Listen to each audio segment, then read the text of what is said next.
قدر نشناسه عزیزم، نیمه من نیستی. قلبمی، اما سزاوار تپیدن نیستی.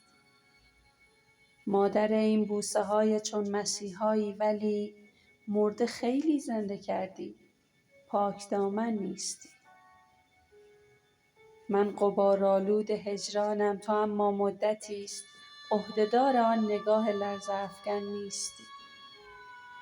یک چراغ از چلچراغ آرزوهایت شکست. بعد من اندازه یک عشق روشن نیستی. چون قیاسش می‌کنی با من، پس از من هر کسی هر چه گوید عاشقم، میگویی اصلاً نیستی. دست وقتی که تکان دادی عجب حالی شدم. اندکی برگشتم و دیدم که با من نیستی.